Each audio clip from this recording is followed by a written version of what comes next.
Greetings, everyone. We want to give everyone a few minutes just to join us. I shared in the chat with you all to let us know where you're joining us from. I have the pleasure of serving as the director of the Alumni Association and Alumni Engagement, and soon we'll be opening the program.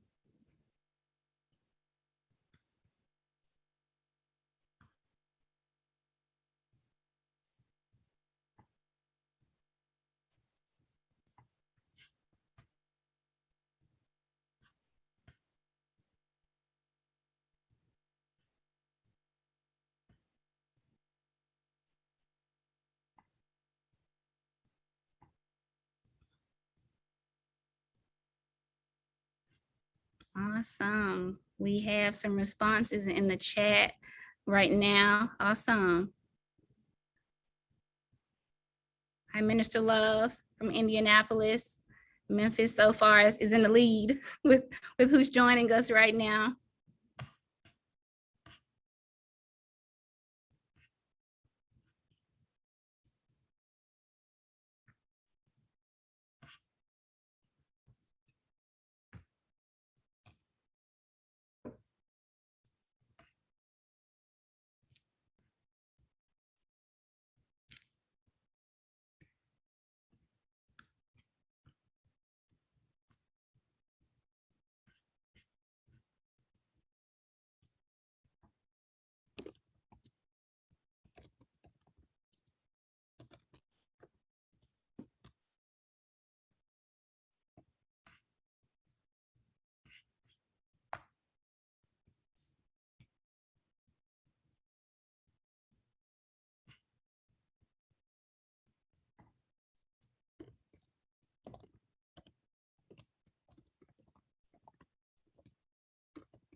Awesome.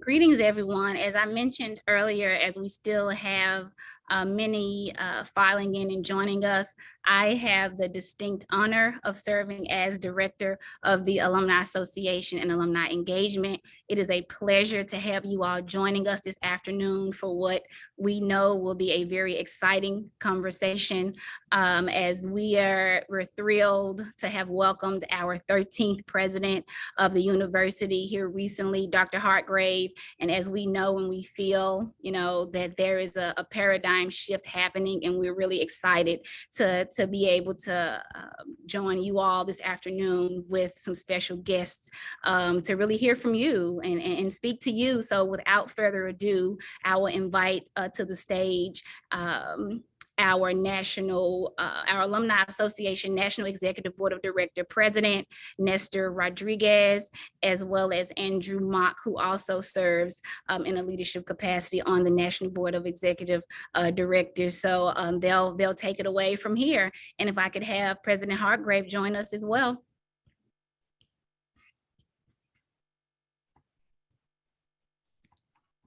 All right. Well, good afternoon, everyone. We'll just go ahead and jump into it, President Hardgrave. I mean, we're really looking forward to a great conversation with you this afternoon. But before we get into the questions, I want to give you the opportunity to really take the floor and introduce yourself. Well, thank you, and thank you all for taking the time to attend today's meeting. It's an honor to be with you, and I'm almost 45 days into the new job, and really have just enjoyed every minute of it at this point.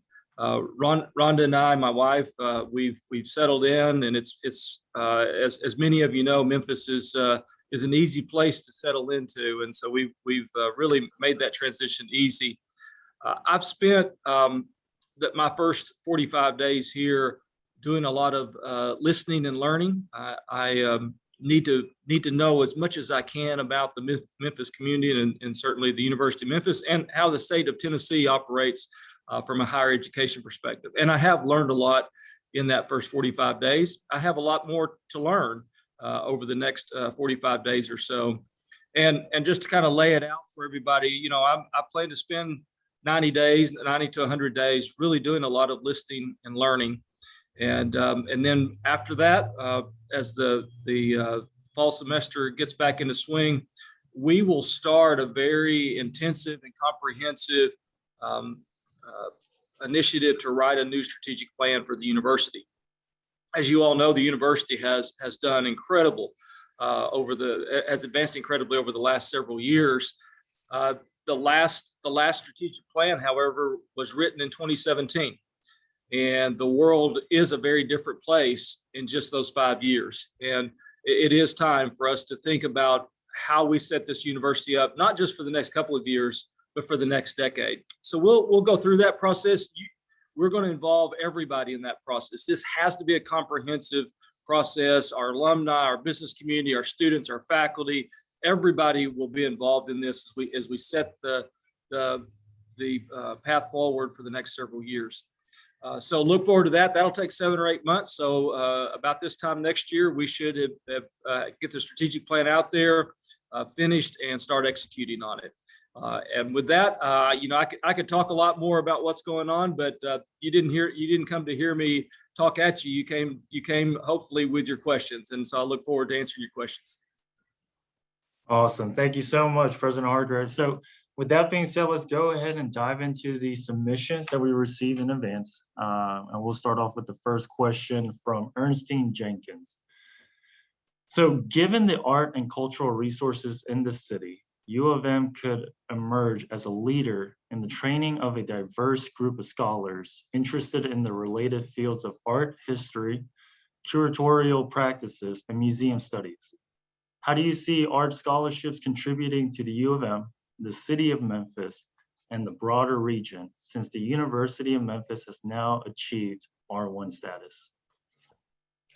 Well, thank you for the question. And I'm going to start with that latter part first. And, you know, I don't know if everybody realizes what R1 status means. I mean, we made a big deal about it when we received it, because it is a big deal. This is a Carnegie classification that clumps kind of universities together based upon the research and the amount and the quality of that research that they do. So I want to put this in perspective for everyone, just how special being an R1 university is. There are more than 4,000 higher education institutions in the US. Less than 200 have R1 status. So that puts us in the top 5% among the universities in the US. That really puts us in a special place. Now, it's not enough just to get there. You also have to retain it and sustain it. It's because they look at it every couple of years as to whether you are still in that group or you fall out. So we've got a lot of work to do ahead of us to make sure that we build a sustainable research enterprise to continue. And with that, it means that we include all kinds of scholarship. R1 doesn't mean, oh, we're just doing engineering research or we're doing research in biology.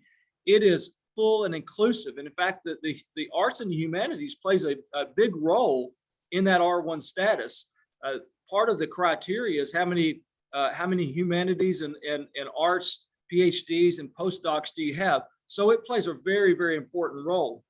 And one of the things that we want to make sure that we do related to the community is that we are good partners with the community.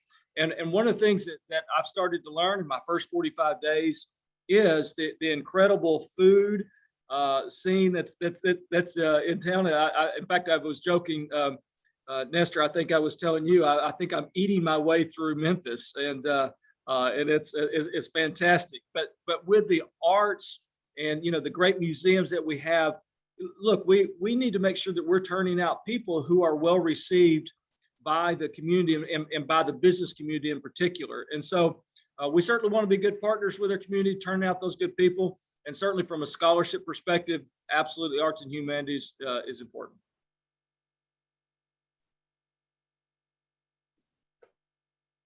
Absolutely. And now the next question is from Chan Khan. How can the University of Memphis best partner with local companies that employ low-skilled workers to provide educational programs that align with in-demand advancing systemic technology?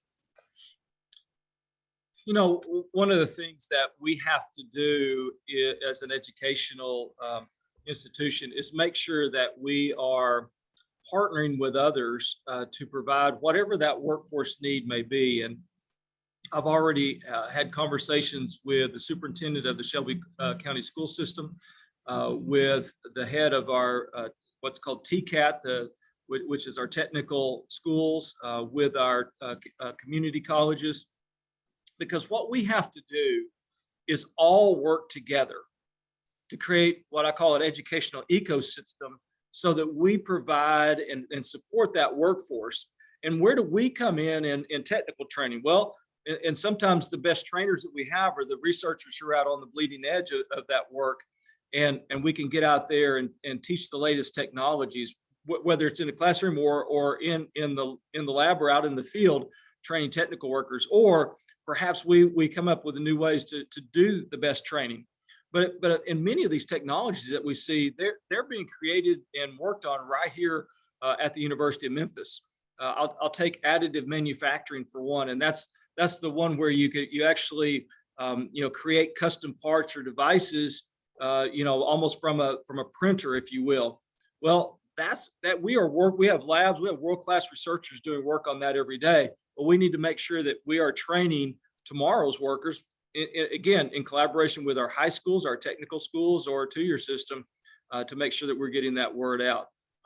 But we absolutely have to partner. And just looking ahead, one of the exciting things that's happening for West Tennessee, of course, is that the Ford and what they're calling Blue Oval City moving into the area is going to create thousands of jobs, many of those frontline workers. And I've already sent the word to Ford. We want to be their partner in helping them be successful at Blue Oval City. That is awesome, President Hardgrave. So we'll go ahead and go into the next question. This one's actually from Dr. Rosie Phillips Davis. So Dr. Davis asked, how do we teach as scientists, researchers, and educators in an ethical and truthful manner, given the current climate around diversity, equity, and inclusion?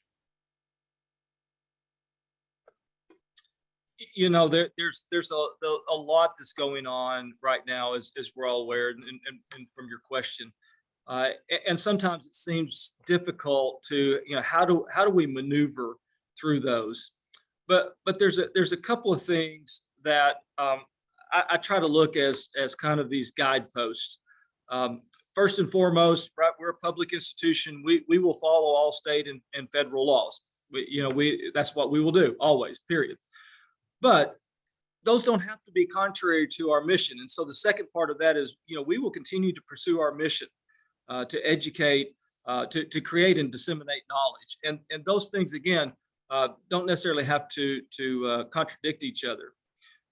We at the university, right, we're not telling people what to think. What we're trying to do is educate people on how to think for themselves, and how to think analytically and constructively. And sometimes things get, people want us to say, well, you are indoctrinating, or you're telling somebody what to think. That's not our role as a university, and we haven't done that. And so sometimes we see those things come out and say, you can't tell somebody what to think. We don't do that anyway. And we're what we want to do is educate someone to think for themselves, not tell them what to think. And so I think as long as we keep those in mind, we can continue to pursue our mission and be just fine. Absolutely. And I remember from my time at the university, it was always just, we're already a diverse campus, and we bring a diverse classroom. So we're going to have those perspectives and share those perspectives. And I actually missed that about my college days, is just having that time to sit in a classroom with all kinds of people from all over the place and talk about all the hot topics of the day. Yeah. And Nestor, if I may add, then it's a great point. And, one of the wonderful things about this university, and I hope all of our alumni realize it and appreciate it, is the diversity of our campus. And, there are many campuses across this country that struggle to have a diverse student body, and we have it right here. And there's a culture of diversity and a culture of inclusion that many universities struggle with. And I tell you, it is so refreshing, and it's such a treasure to have a diverse student body and one that is inclusive without trying to force it or trying to build it because it's already there. We just have to make sure we capitalize on that really tremendous strength that we have. And it really is a position of strength right now. Absolutely. So the next question is from Derica Scott. How do you plan to retain students and support them as the cost of living has increased recently over the years? Well, that's a really tough situation that we find ourselves in. And I want to share with you just a quick story on that. Just a couple of days ago, I received an email to me, and it was addressed to me personally as the president of the university, and it was from a student who was trying to register for the summer, but owed $2,000 for the spring semester. And the way the system is set up is until you pay off your current bill, you can't register for the next semester. And basically her email was, I can't pay the $2,000, but I need to go to summer school to continue my progress toward my degree. And if I can't pay the $2,000 and I can't register for a class, then I'm forced to stop. And that's the worst thing we can do, is have somebody stop out, because we know the chances of somebody, once they stop out, are really low that they come back. And so I share that with you because we face that situation. And here's what we don't know, right? This young lady took the initiative to send me an email. How many students like her just didn't know to send an email to the president, or just gave up, or was too embarrassed to ask for that help? So we are going to face more and more of that, and with the way inflation is increasing right now, I'm reminded, and I had a conversation with somebody a couple of days ago, for this young lady who sent me the email, for example, when she goes to fill up her car, she may only be able, she may only have $10 for the next 2 days, and that's for gas and food. Well, $10 doesn't go very far at the gas pump right now.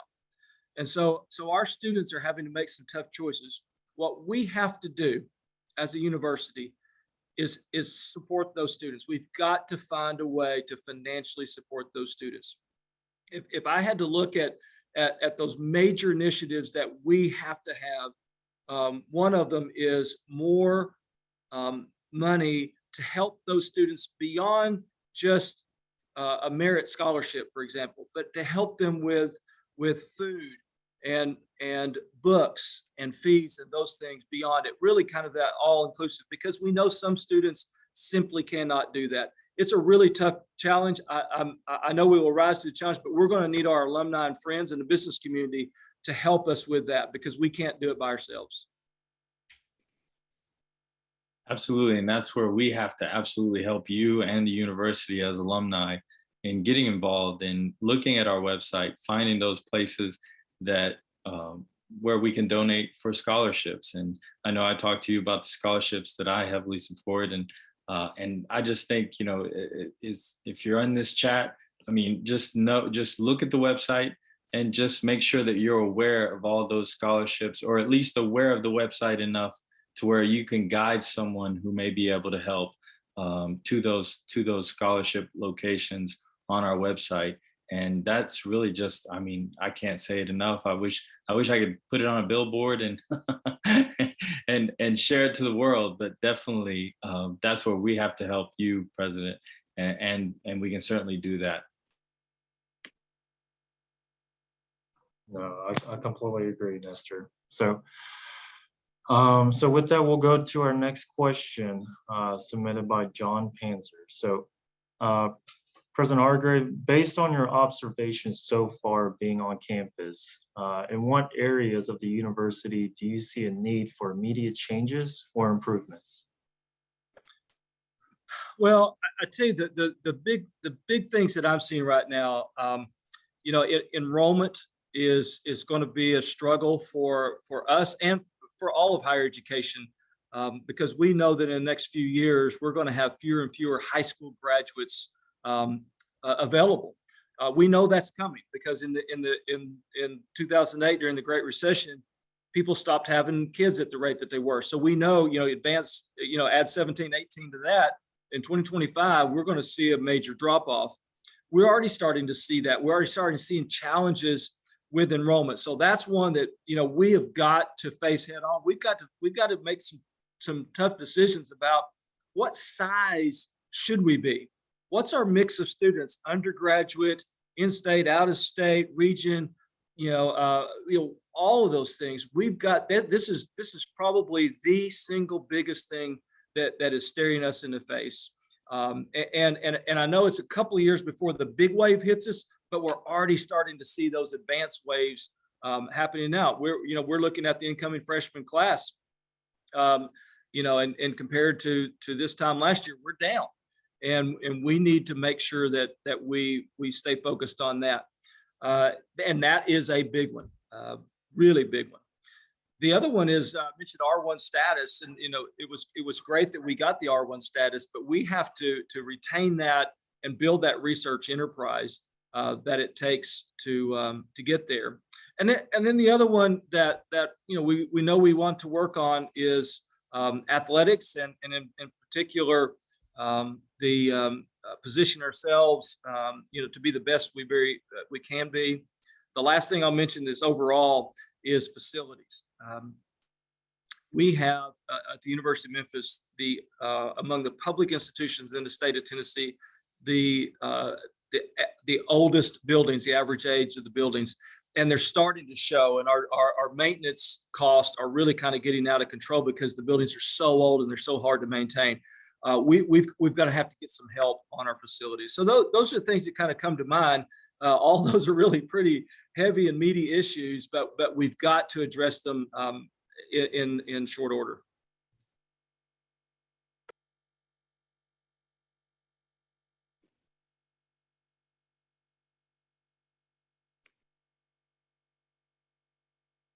All right, now we're going to take some live questions. So this one is from Ann Harbor. What visions do you have for alumni clubs and groups advancing university initiatives? I want our alumni to be involved. I hope you're all extremely proud of your alma mater, and we need your help in a lot of different ways. One, we need your help. Just be engaged, right? I mean, and obviously I'm preaching to the choir here because you wouldn't be on this Zoom meeting today if you weren't engaged. But we need you to be engaged. We need you coming back to campus, if we will. We need you talking to classes, as experts in your various fields. That's so important for the education of our students, for you all to come back so they can see, hey, here's a U of M alum. They're doing phenomenal things, and share with them your expertise. We need you involved in helping recruit students. Your experience is so important to others when they know that you had a good experience, and that's talking directly to students or talking to their parents, and let them know what a great place this is. And certainly, we're going to need a lot of help as we go forward to be able to do the things we talked about, scholarships, but the things that I laid out, we're going to need everybody's help. And one of the things I want to make sure that we do as an alumni group is sometimes in higher education, I'm not saying U of M, but in higher education, we tend to just think about alumni when we need alumni, or we think about alumni, 20 or 30 years after they graduate. We need to make sure that we engage all of our alumni from really the time that they're students and new graduates all the way through their entire careers, not just at particular points. And so I would encourage, thoughts around, the young or new alumni groups and some of the successes I've seen at other universities from those type of things. And I will give you, my word that whatever you all do, whatever you need, I'm here to help. If you need me to come out and talk to a group or visit with others, you just ask and I'm there. I want to engage our alumni, and because we sincerely need your help.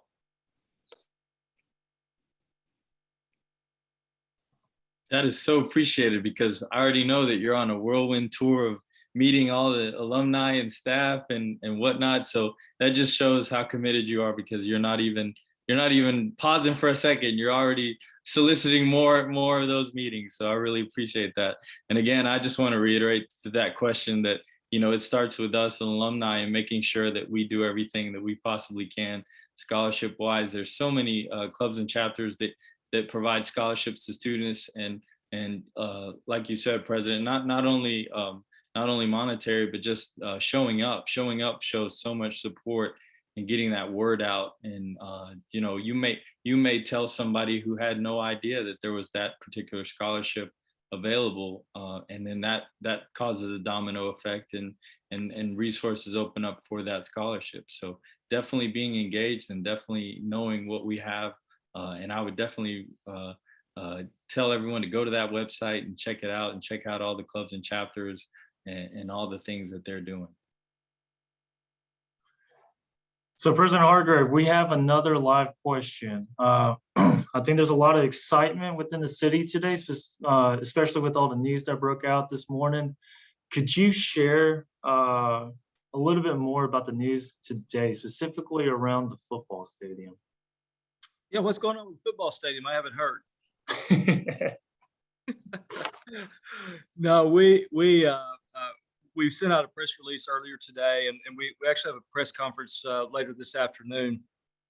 Over the past several months, the athletic department and really engaging a lot of different folks looked at a couple of different options for our way forward with a football facility. And we knew that we were at a point in time where we needed to do something to make sure that we had a football facility that was really worthy of the university and of the players and of the quality of the program. And they looked at a couple of different options, with an on-campus option and significant renovations to the Liberty Bowl. And so the release that went out this morning was to indicate that, in partnership with the city, we are going to be looking at moving forward with renovations to the Liberty Bowl. And I think that's a great decision. It certainly mirrors what we're trying to do to elevate the entire university. And I think I don't know if the pictures got out there yet, or maybe that's will be with the press release, but I think people will be really pleased and impressed with what can be done with the Liberty Bowl. It's great bones, it's great location, and I think it can just be a world-class facility. And again, working, we had questions earlier about the university's role in the community, and I think that's a key part of it, right? We're partners with the city. We are a key part of this community. An on-campus that really was just, when you think about the time frame, how long it would take it, that an on-campus would have been many years in the making, and much, much, much more expensive. So the Liberty Bowl is not a second best decision for sure. It is absolutely the best decision, and it's going to give us a world-class facility, and hopefully in just a few years.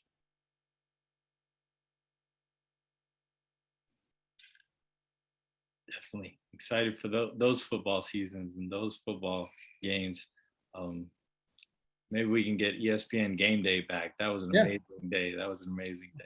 So everybody go out and sign up for your season tickets now, right? You don't wait until the last minute. That's right. And one more thing that you can share to other alumni. So I think we have another question here. Is there a review being done to make salaries more competitive with peer institutions, R1 institutions? Yes, there is. And one of the things that we did, and I'm very proud of, and this happened before I came in, but it was one of the first things that I asked, was especially for our hourly workers, and we moved everybody up to $15 an hour, which was very much needed. but beyond that, we have to attract and retain top talent.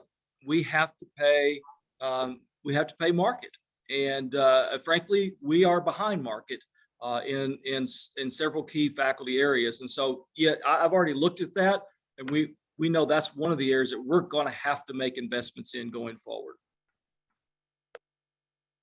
Sounds great.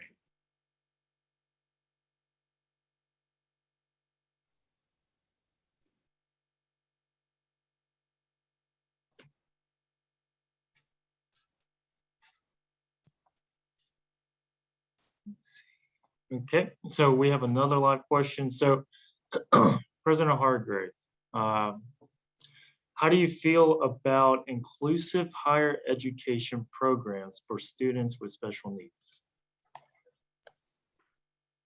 You know, and we have, I don't know how many people know that we have a program which provides access to the university for students with special needs. And it's a wonderful program, and it really speaks to our mission. You know, one of the things that I love about this university is that we do provide, we are inclusive, and we do provide access. And if you think about that from a broader perspective, you know, one of the things that we have to do and have to stay focused on is kind of the three-step process, as I call it: access, opportunities, and outcomes. Right? We have to provide access, and we have to be accessible to really anyone who wants to come to the University of Memphis. Right? We've got to be able to do that. Second thing is, it's not just enough to provide that access. You have to have and give that person an opportunity to succeed, an opportunity to excel. So access, opportunity, and then ultimately what you want that to do is lead to a great outcome. What happens when they finish with that degree?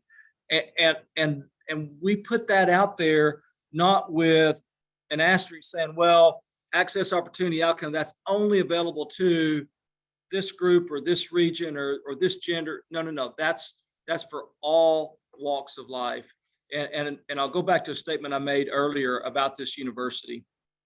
And sometimes, you know, when you're really familiar with the university, it's easy to kind of overlook it or take it for granted. But I can tell you, coming in with somebody who's new to this university and new to this area, the inclusivity of this university, the diversity of this university is something to be celebrated, and something really to be proud of, and something that we ought to sell as a key strength. And again, I don't think we've probably sold that strong enough, because a question earlier asked about how we partner with the business community and prepare that. The business community wants a diverse workforce. That diverse workforce starts with a diverse university, and we have that right here.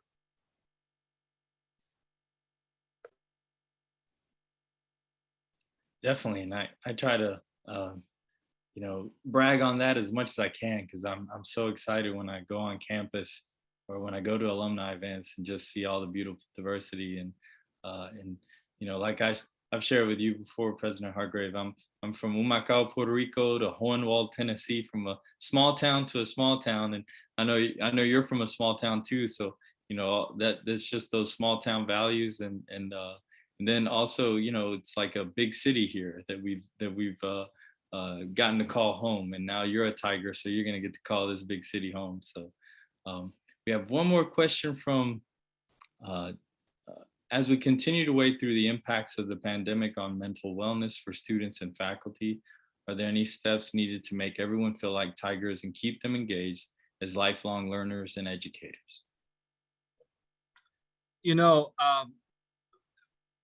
of the tolls of the pandemic has been the mental health of our students and of our workforce at the university. And it's something that we as a university have recognized and are trying to do everything we can to provide services for our students, to provide those things so that they practice good mental wellness, but also that we help those who are in need, along with our faculty and staff. And it's difficult. It's difficult because we're not the only university facing that. And quite frankly, it's hard to hire enough mental health professionals, but we are doing what we can, and I hope we can do more.